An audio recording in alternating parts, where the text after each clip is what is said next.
Hello friends, I am H L Gupta. चलिए हम discuss करते हैं आरटीपी नवंबर 2021 का। ये क्वेश्चन अच्छा क्वेश्चन है, प्लीज देखिएगा। Estimation of net working capital का है ये क्वेश्चन। देखते हैं हम क्या management of working capital. Management of working capital, pen निकाल लेते हैं, सिलेक्ट कर लेते हैं। चलिए स्टार्ट करते हैं। इस क्वेश्चन में क्या है कि आपको working capital, the management of trucks limited planning to expand the business and the consult, you are prepare an estimated working capital records of the reveals for the following annual information। आपको ये information के basis पे आपको working capital बनानी है।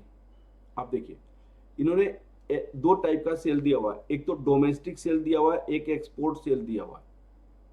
Domestic sale और export cell. और आपका सेलिंग एक्सपेंसेस जो है वो क्वार्टरली एडवांस जो है वो दोनों एक के लिए है, दोनों एक के लिए है। एक बात क्या बोला है कि जो एक्सपोर्ट सेल कर रहा है तो sales price 10% below the domestic price लिखा हुआ है। Sale price below the 10% domestic price. एक और पॉइंट क्या दिया हुआ है, rate of gross profit. Gross profit 20% है, तो ये ग्रॉस प्रॉफिट डोमेस्टिक सेल के लिए दिया होगा। ये क्योंकि प्राइस में फर्क आ गया तो ग्रॉस प्रॉफिट में तो फर्क आ जाएगा। अब देखिएगा, मान लिया जाए कि आपका सेलिंग प्राइस आपको मूल्य ₹100 है। 100 में आपकी ग्रॉस प्रॉफिट आपका कितना आ गया। ग्रॉस प्रॉफिट अगर सपोज करो 20% है तो 20, तो कॉस्ट ऑफ गुड सोल्ड कितना हो जाएगा। कॉस्ट ऑफ गुड सोल्ड 80 होगा।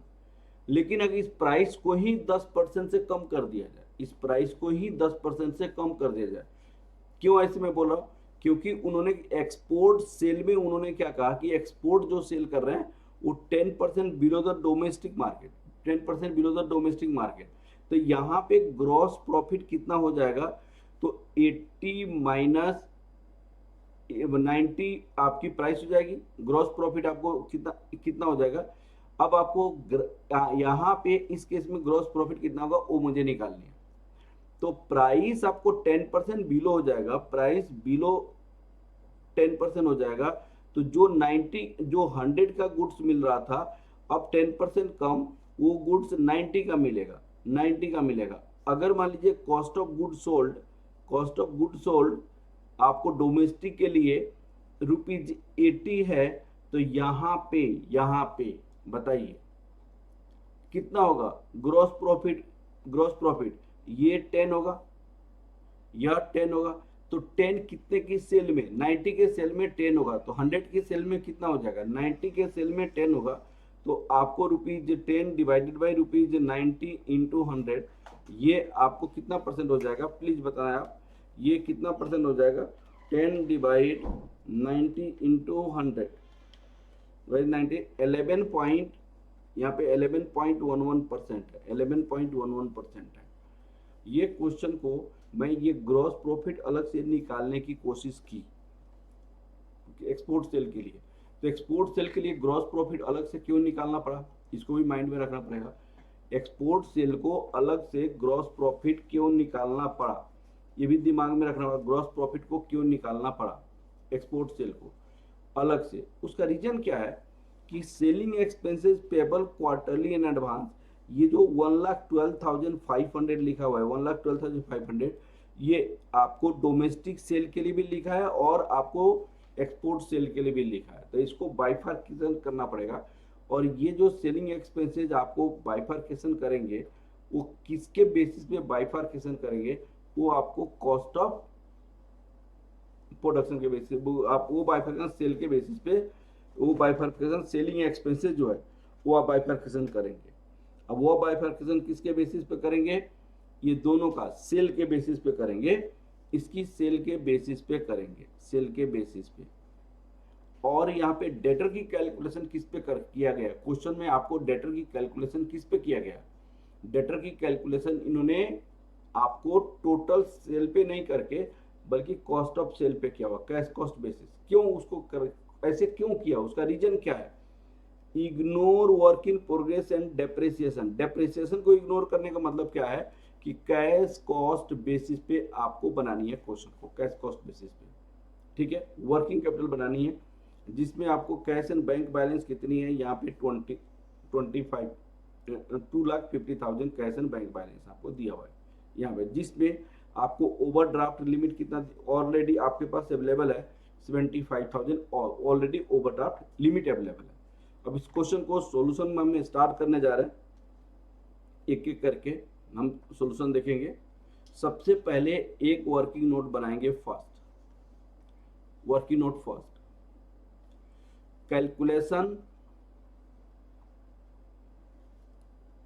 Of gross profit percentage, gross profit percentage on the basis of on the gross profit percentage on the for foreign market, for export market, on export market,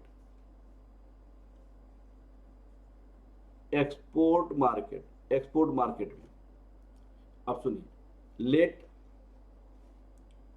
selling price ₹100, ये आपको domestic market के लिए है, domestic market के लिए। तो gross profit आपके पास कितनी है, ग्रॉस प्रॉफिट 20%, तो आपको 20 होगा। कॉस्ट ऑफ गुड सोल्ड कितना हो जाएगा, cost of good sold, cost of good sold, cost of good sold आपका ₹80 हो जाएगा, कॉस्ट ऑफ गुड सोल्ड 80 हो जाएगा। अब क्वेश्चन ये है कि एक्सपोर्ट मार्केट में हुआ क्या, एक्सपोर्ट मार्केट में प्राइस डिक्रीज कर गया, export market selling price decrease by कितना परसेंट, कितना परसेंट से प्राइस गिरा, 10% से प्राइस गिर गया, 10%, हैंस सेलिंग प्राइस इस पे कितना होगा, ₹100 minus 10% of ₹100 that equal to ₹90। तो 90 ये होगा, तो ग्रॉस प्रॉफिट कितना होगा, ग्रॉस प्रॉफिट आपको 20% होगा, 20% ऑफ ₹100 नहीं, आपको यहाँ पे 80 कॉस्ट ऑफ गुड सोल्ड है, कॉस्ट ऑफ गुड सोल्ड है 80 से ज्यादा, क्योंकि डोमेस्टिक मार्केट में जो gross cost of good sold है वही होगा आपको। तो ये जो 20% आप 90 के निकालोगे वो गलत हो जाएगा, 20 जो रिमेनिंग अमाउंट होगा वही होगा। तो इसीलिए 20% 90 नहीं होगा, ये जो रिमेनिंग अमाउंट होगा उसी का ग्रॉस प्रॉफिट होगा। तो ये आपका ₹10 हो जाएगा ग्रॉस प्रॉफिट। तो gross profit percentage on sale क्या होगा, gross profit percentage on sale 10 हुआ 90 में, तो 100 एक आपको 11% आपको ग्रॉस प्रॉफिट हो जाएगा। अब ये क्यों निकालना पड़ा उसकी रीजन मैं आपको समझाऊंगा, पहले थोड़ी देर आप रुकिए। ये काम क्यों करना पड़ा, नहीं करते तो क्या फर्क पड़ता, वो चीजें मैं आपको बताऊंगा। पहले ये जो सेलिंग एक्सपेंसेज है, selling expenses payable quarterly in advance 1,12,000, ये तो सेल पे डिस्ट्रीब्यूट किया गया होगा, ये तो आपको सेल पे डिस्ट्रीब्यूट किया गया होगा। तो सेलिंग एक्सपेंसेस को दोनों को तो अलग अलग करना पड़ेगा भाई, कि भाई डोमेस्टिक के लिए कितना लगेगा और आपको एक्सपोर्ट के लिए कितना लगेगा। क्यों ऐसे अलग अलग करना जरूरी है, क्योंकि आपको यहाँ पे डोमेस्टिक में 1 मंथ क्रेडिट पे आप सेल कर रहे हैं और एक्सपोर्ट पे आप कितने के सेल कर रहे हैं, आप 3 मंथ क्रेडिट पे सेल कर रहे हैं। तो ये जो डेटर निकालेंगे वो डेटर आपको कॉस्ट ऑफ सेल पे निकालना पड़ेगा, कॉस्ट ऑफ सेल पे। अब डेटर की कैलकुलेशन कॉस्ट ऑफ सेल पे क्यों करना है भाई, सेल्स रिवेन्यू पे क्यों नहीं करेंगे, क्योंकि यहाँ पे डेप्रिसिएशन को क्वेश्चन में बोला गया है कि इग्नोर करेंगे, डेप्रिसिएशन को क्वेश्चन बोला गया है इग्नोर करेंगे। तो डेप्रिसिएशन इग्नोर का मतलब क्या होगा कि कैश कॉस्ट बेसिस पे आपको बनाना पड़ेगा, कैश कॉस्ट बेसिस पे वर्किंग कैपिटल बनाना पड़ेगा।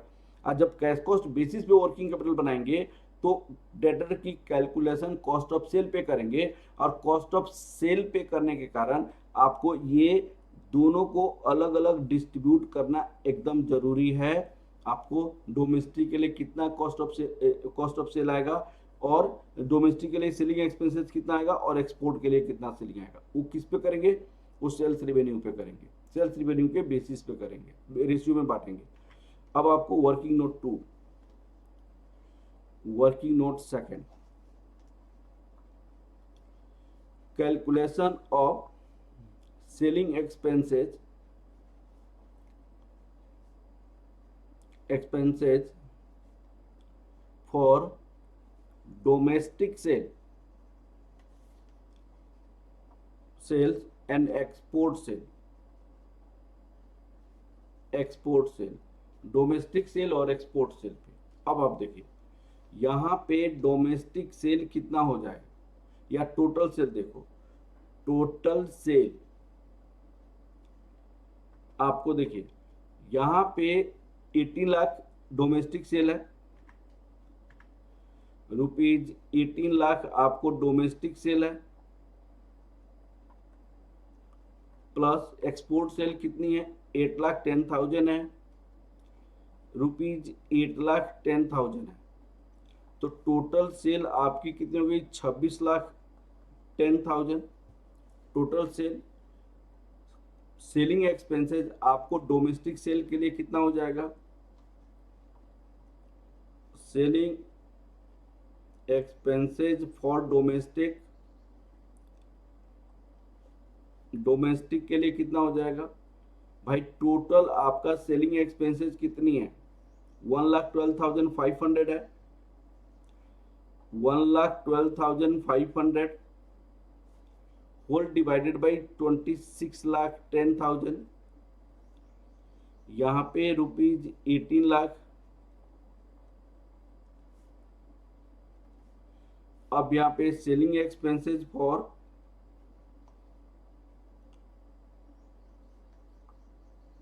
एक्सपोर्ट सेल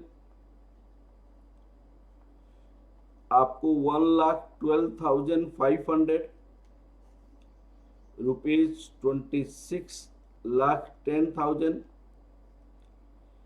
रुपीज 8 लाख, यहाँ पे 10,000 होगा। अब ये दोनों की कैलकुलेशन करके हम निकालेंगे यहाँ पे कितना आएगा और यहाँ पे कितना आएगा, यहाँ पे रुपीज, यहाँ पे रुपीज। अब सुनिए 1,12,500 डिवाइड 26,10,000, 26,10,000 इंटू 18 लाख, तो 77,586, 77,586, 34,914, 34,914 ये आपको कॉस्ट ऑफ सेल आ गया। अब ये क्यों निकालना पड़ा, उसका रीजन देखिए, उसका रीजन ये क्यों निकालना पड़ा अलग अलग, उसका रीजन ये है कि हमें सेल्स रेवेन्यू का जो रिसीवेबल होगा वो डोमेस्टिक सेल का टाइम पीरियड अलग है डेटर्स का, और एक्सपोर्ट सेल का टाइम पीरियड अलग है।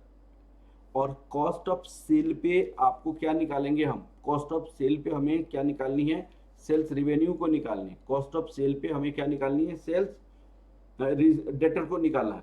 तो सेल्स रिवेन्यू पे आपको डेटर की कैलकुलेशन हमें कॉस्ट ऑफ सेल पे करना है। कॉस्ट ऑफ सेल पे क्यों करना है, क्योंकि डेप्रिसिएशन को इग्नोर करना है। डेप्रिसिएशन का इग्नोरेंस का मतलब कॉस्ट ऑफ सेल पे, कॉस्ट ऑफ सेल पे हमें वर्किंग कैपिटल बनानी है। कॉस्ट ऑफ सेल का मतलब क्या होता है कि डेटर की कैलकुलेशन कॉस्ट ऑफ सेल करेंगे, और cost of sale domestic market का अलग होगा और आपका एक्सपोर्ट मार्केट का अलग होगा। क्योंकि डेटर की टाइम पीरियड डोमेस्टिक मार्केट के लिए 1 मंथ है और आपको एक्सपोर्ट मार्केट के लिए 3 मंथ है, इसीलिए दोनों को अलग अलग करना पड़ेगा, ठीक है ना। अब चलिए, अब आपको क्वेश्चन को समझने की कोशिश कीजिएगा। यहाँ working note 3, working note 3, calculation of cost of sale for export market and domestic market and domestic market, debtors, debtor की भी कैलकुलेशन करनी है। यहाँ पे आपको एक्सपोर्ट मार्केट रखनी है,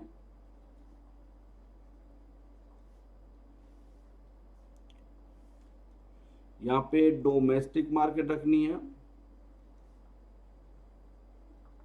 डोमेस्टिक मार्केट, यहाँ पे सेल्स रेवेन्यू रुपीज, यहाँ पे रुपीज में रख दो, ये रुपीज में अमाउंट हो जाएगा 8,10,000, 8,10,000, और यहाँ पे हो जाएगा 26 लाख। यहाँ पे ये थोड़ा सा आपको मिस्टेक हो गया, एक टोटल का भी कॉलम बना लिया जाए।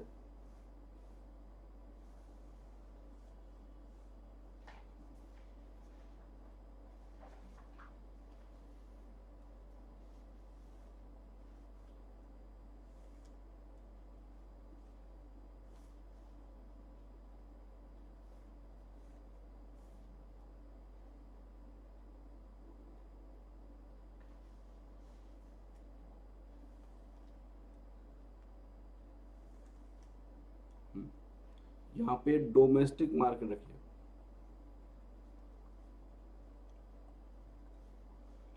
एक्सपोर्ट मार्केट, यहाँ पे टोटल, ये अमाउंट हो जाएगा, ये रुपीज में अमाउंट हो जाएगा, ये रुपीज में, ये टोटल, ये भी आपकी अमाउंट हो जाएगा, ये रुपीज में। सेल्स रेवेन्यू कितनी है यहाँ पे 18 लाख, 8,10,000, तो टोटल आपको 26,10,000 रुपया हो गया। अब आपको ग्रॉस प्रॉफिट यहाँ पे 20% ऑफ 18 लाख, तो 3,60,000 हो जाएगा। ये 11.11% ऑफ 8,10,000, 8,10,000 ये 90,000 हो जाएगा, तो 4,50,000 हो गया। ये आपके कॉस्ट ऑफ गुड सोल्ड हो जाएगा, good sold, cost of good sold. 18 lakh से ये वाला माइनस करोगे तो 14,40,000 हो जाएगा, और 8,10,000 से माइनस करोगे तो 7,20,000 हो जाएगा। तो टोटल आपको कितना हो जाएगा, ये 21,60,000 रुपया हो जाएगा। अब आपको ऐड करेंगे, ऐड सेलिंग एक्सपेंसेस, तो सेलिंग एक्सपेंसेस मैंने यहाँ पे कितना निकाला 77,586, 77,586, 34,914, 34,914, तो 1,12,500, 1,12,500। अब आपका कॉस्ट ऑफ सेल आ जाएगा यहाँ पे, cost of sale, cost of sale 15,17,586, यहाँ पे कितना होगा 7,54,914, और यहाँ पे 22,72,500। अब हमें कॉस्ट ऑफ सेल अलग अलग आ गया। अब डेटर की कैलकुलेशन हम कर सकते हैं। यहाँ पे डेटर की कैलकुलेशन, डेटर की कैलकुलेशन सेपरेटली करना पड़ेगा, इसीलिए मुझे अलग अलग निकालना पड़ा। अब सुनिएगा, डेटर यहाँ पे 15,17,500 इतना, इसको आपको कितना पड़ेगा डेटर कैलकुलेशन 15,17,586, ये जो है 1 मंथ का है, ये आपकी 1 मंथ का है, तो आपको 1,26,400, 1,26,466 आ जाएगा। ये आपका डेटर डोमेस्टिक मार्केट के लिए आ गया। इस मार्केट के लिए कितना हो जाएगा 7,54,914 होल डिवाइडेड बाई 12 इंटू 3, ये 3 मंथ। तो क्योंकि यहाँ पे कॉस्ट ऑफ सेल पे हमें कॉस्ट ऑफ सेल पे डोमेस्टिक मार्केट का डेटा निकालना था और कॉस्ट ऑफ सेल पे एक्सपोर्ट मार्केट का डेटा निकालना था, इसलिए दोनों का कॉस्ट ऑफ सेल अलग अलग निकालना जरूरी था, दोनों का अलग अलग निकालना जरूरी था। अब मान लीजिए टोटल कॉस्ट बेसिस पे बनाते तो क्या करते, टोटल कॉस्ट बेसिस पे हमें तो सेल्स रिवेन्यू पे हम डेटा निकालते हैं, तो सेल्स रिवेन्यू पे डेटा निकालेंगे तो आपको अलग अलग करने की जरूरत ही नहीं है, वो जो सेल्स रिवेन्यू जितना दिया उस पर निकाल लेते हैं। अब क्वेश्चन है कि आपने टोटल कॉस्ट बेसिस पे क्यों नहीं बनाया, टोटल कॉस्ट बेसिस पे इसलिए नहीं बनाया कि क्वेश्चन में बोला है कि इग्नोर वर्क इन प्रोग्रेस और डेप्रेसिएशन को इग्नोर करने के लिए बोला है, इसलिए मैंने क्या किया उसको इग्नोर कर दिया। इसलिए इग्नोर डेप्रेसिएशन का मतलब कैश कॉस्ट बेसिस पे वर्किंग कैपिटल बनाना होता है, कैश कॉस्ट बेसिस पे वर्किंग कैपिटल बनाना होता है। तो ये कितना हो जाएगा आपको 1,88,729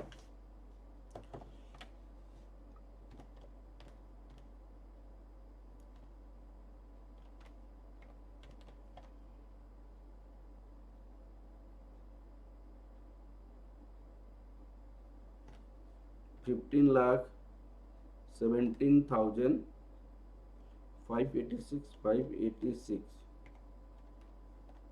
1,26,466 7,54,914 डिवाइड 12 इंटू 3 1,88,729 ठीक है।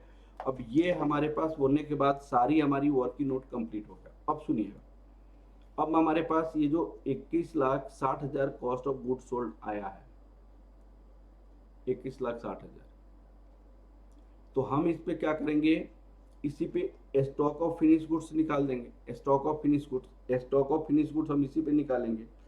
फिनिश गुड्स की स्टॉक आपको डायरेक्ट, अब एक बात को देखिए, एक और क्वेश्चन इसी टाइप का मैंने बनाया था जिसमें 20% ग्रॉस प्रॉफिट था, 20% ग्रॉस प्रॉफिट था। उस क्वेश्चन में इंफॉर्मेशन क्या था, depreciation is a part of, question को देखिएगा मैंने पहले बनाया, depreciation part of cost of production,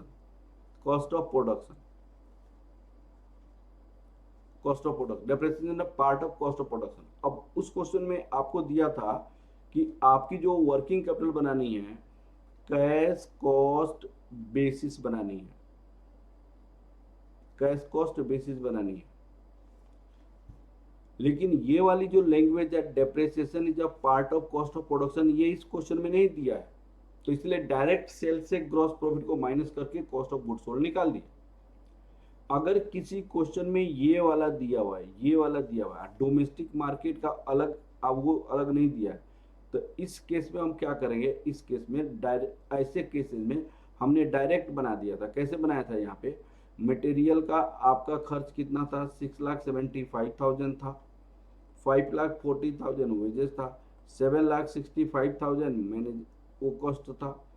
अब आपको 1,80,000 आपका ये एडमिनिस्ट्रेटिव का कॉस्ट था, ये भी आप ऐड करोगे तो 21,60,000 रुपये हो जाएगा, 21,60,000 डायरेक्ट, जो हमने यहाँ पे वर्किंग नोट में निकाला था 21,60,000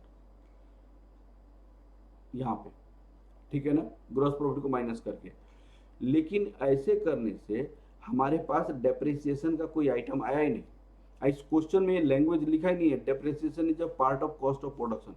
जहाँ पे depreciation part of cost of production लिखा हो और आपको इसमें डेप्रिसिएशन की मेंशन नहीं हो, तो उस केस में हम क्या करते हैं, हम कॉस्ट ऑफ प्रोडक्शन यहाँ पे करते हैं।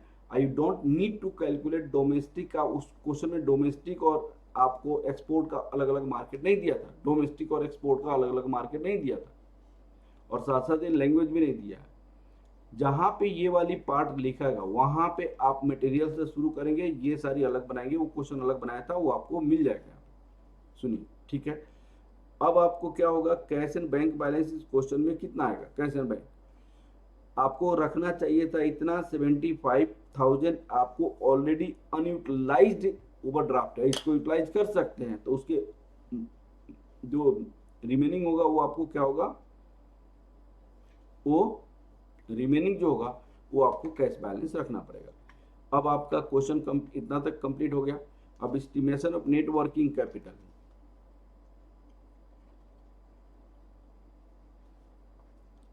Estimation of net working capital on cash cost basis, estimation of net working capital on cash cost basis,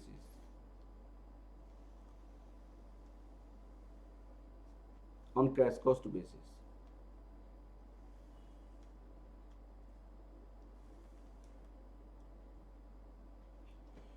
सबसे पहले हम क्या लिखेंगे, करंट एसेट्स,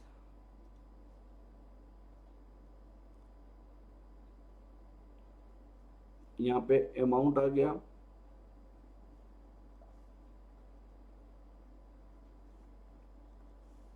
रुपीज में, current assets, stock of raw material,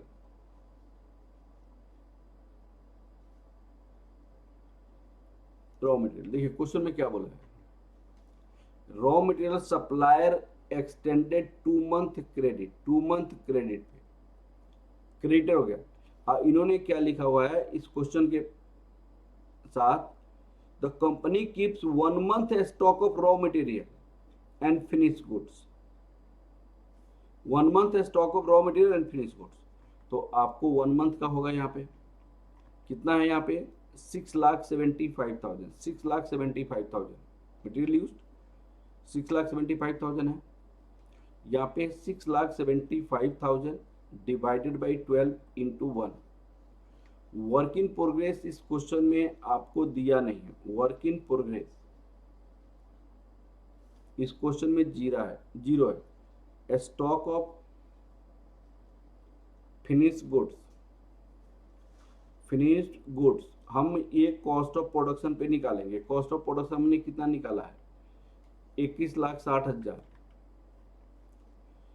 21,60,000 divided by 12 into 1। Debtor की calculation, debtor for domestic market, domestic market में debtor for export market में क्या है, डोमेस्टिक मार्केट में कितनी है।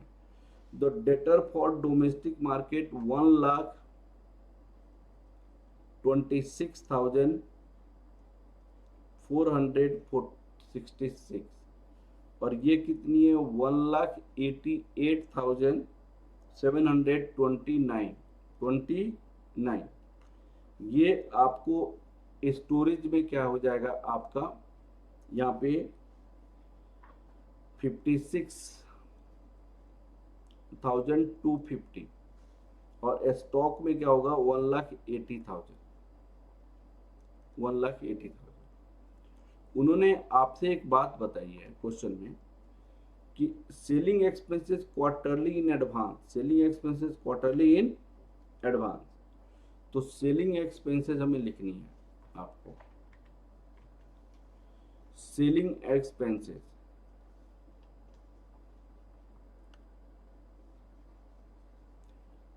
टोटल सेलिंग एक्सपेंसेस कितनी है, 1,12,000, ये रुपीज होगा 1,12,500।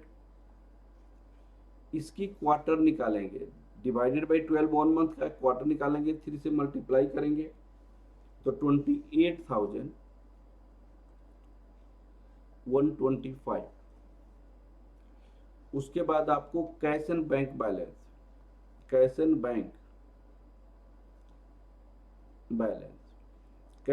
बैलेंस आपको मेंटेन करना था 2,50,000, जिसमें ओवरड्राफ्ट में अनयूटिलाइज्ड है 75,000।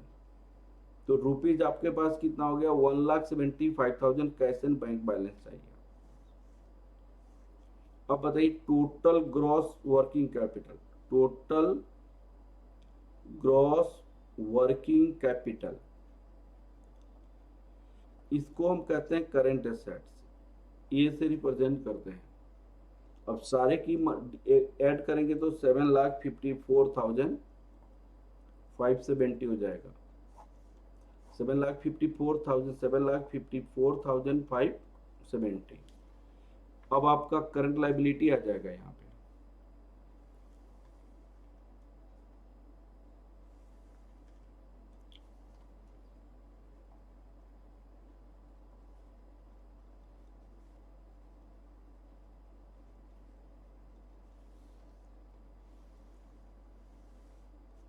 यहाँ पे करंट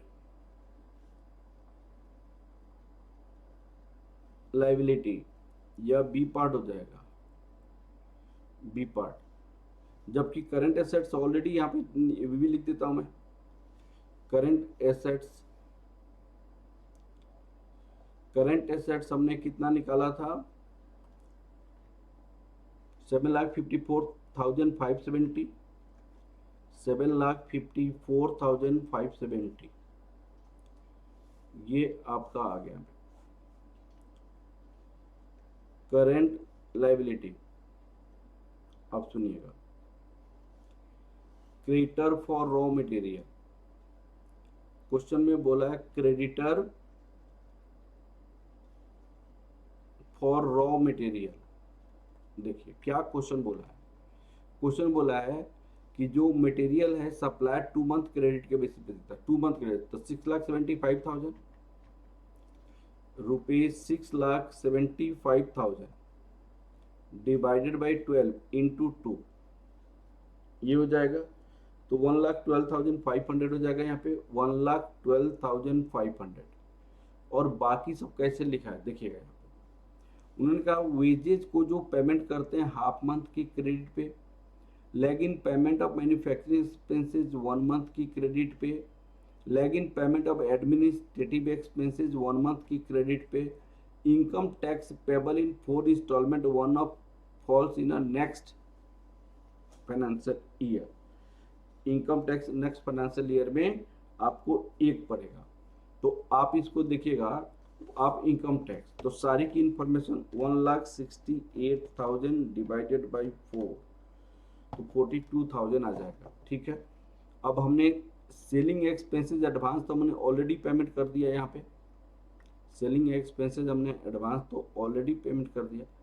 अब यहाँ पे सबसे पहले आपके पास जो आएगा, तो क्या क्या आएगा, outstanding wages, creditor for wages,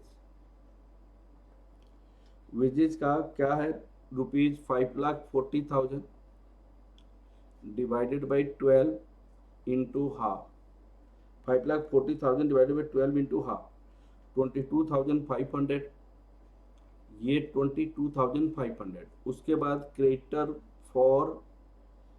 for manufacturing expenses, manufacturing expenses, ये मैन्युफैक्चरिंग एक्सपेंसेस 7,65,000 है, 7,65,000 डिवाइडेड बाई 12 इंटू 1, तो ये 63,750 है, rupees 63,750। Creditor for administrative expenses, 1,80,000 divided by 12 into 1, ये 15,000 हो जाएगा। Income tax payable, income tax next year payable का income tax payable quarterly in advance, तो आपको क्वार्टरली इन एडवांस, तो इनकम टैक्स कितना था भाई देना था, इनकम 1,68,000, 1,68,000 डिवाइडेड बाई 12 इंटू 3, तो 42,000 हो जाएगा। अब आपको बताइए टोटल करंट लायबिलिटी कितना हो जाएगा, current liability, total current liability 2,55,000, 2,55,750 यहाँ पे 2,55,750, ये आ गया आपके पास करंट लायबिलिटी आ गया। ये आपको करंट लायबिलिटी हो गया, this is a part B. Net working capital आपके पास कितना हो जाएगा बताइए। Net working capital, current assets minus current liability, A minus B. अब दिस इज योर ए, तो 7,54,570 माइनस 2,55,750, तो ये 4,98,820। एड 10% कंटिजेंसी 10%, तो 49,882। टोटल वर्किंग कैपिटल कितना हो जाएगा? Total working capital 5,48,702। ये आपका टोटल वर्किंग कैपिटल है। So this is a good question. Please practice these questions. Okay. Thank you class. Thank you very much.